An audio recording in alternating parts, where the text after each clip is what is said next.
Assalamualaikum warahmatullahi wabarakatuh.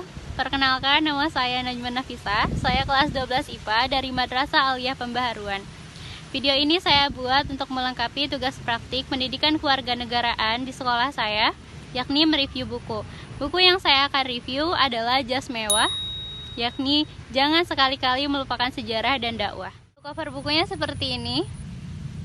Buku Jas Mewah ini ditulis oleh Dr. Tiara Anwar Bakhtiar dan berisi 392 halaman yang terdiri dari 5 bagian atau 5 bab.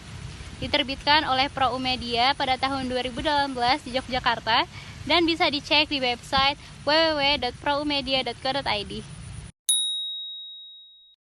Pada bagian pertama dibahas mengenai proses masuk dan berkembangnya Islam di Indonesia.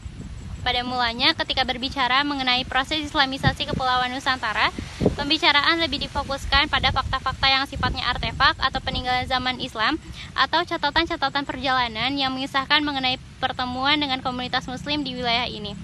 Azimardi Azra dalam Renaissance Islam Asia Tenggara tahun 2009 mencatat setidaknya ada 3 teori yang mendasari hal ini. Teori pertama yang menyatakan bahwa Islam datang dari Arab, tepatnya di Hadramaut. Teori kedua yang menyatakan bahwa Islam datang dari India melalui jalur perdagangan. Teori ketiga, teori Bengali, yakni yang dikembangkan oleh Fatimi dan disebarluaskan di daerah Semenanjung Malaya. Kemudian pada bagian kedua dijelaskan mengenai pesantren sebagai warisan Islam khas Nusantara. Dalam sejarahnya, sebelum era reformasi menjadi masif, pusat rujukan dan gerakan keagamaan adalah pesantren. Tempat kiai dan para santri berdiam, orang yang belajar, mengaitkan diri, dan yang bergabung dengan pesantren inilah yang disebut dengan komunitas santri. Pesantren berhasil menciptakan manusia-manusia bermoral, dan sistem pendidikan yang sempat dituduh sebagai pendidikan kampungan yang kumuh ini ternyata masih sanggup untuk mendidik manusia menjadi lebih beradab. Pada bab ini juga dijelaskan mengenai santri sebagai manusia-manusia yang dididik untuk menjadi pemuka agama dan ahli agama di masa depan kelak.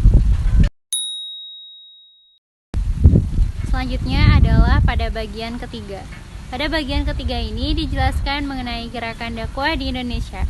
Nah, di buku ini dikatakan bahwa seandainya kemerdekaan Indonesia ini tidak diperjuangkan oleh para ulama, santri, dan umat Islam, tentu sejak awal pada masa kolonialisme itu tidak akan ada jejak Islam yang nyata dalam proses pendirian negara ini.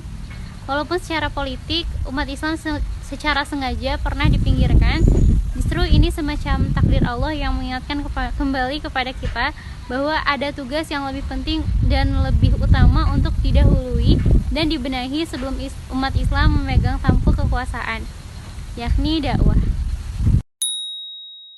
Sedangkan pada bagian keempat di buku ini dijelaskan mengenai tokoh umat Islam, yakni Hasyim al-Asy'ari dan Ahmad Hasan. Mereka berdua berperan sebagai pembaharu pesantren.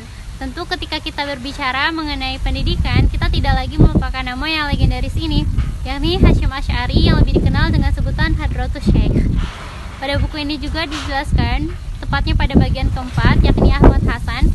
Beliau bukanlah tokoh politik, tetapi beliau cukup berpengaruh bagi perjalanan sejarah bangsa ini, yaitu pada bidang pemikiran Islam.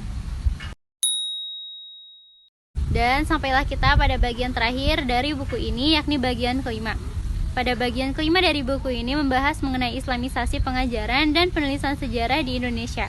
Bahwasanya implementasi kesadaran ideologis dalam penulisan sejarah itu biasanya diwujudkan dengan melakukan pemihakan terhadap apa saja yang berbau Islam. Tokoh-tokoh Islam bagaimanapun peran dan keadaannya, mereka akan selalu diletakkan sebagai tokoh protagonis dalam melakukan sejarah Indonesia. Intisari yang dapat dipetik dari buku ini adalah bagaimanapun perjuangan dakwah dan sejarah itu tetap harus dilanjutkan dan diperjuangkan dengan sepenuh hati walau harus mengorbankan nyawa karenanya. Mungkin sekian yang dapat saya sampaikan, kurang lebihnya saya mohon maaf. Akhirul kalam. Wassalamualaikum warahmatullahi wabarakatuh.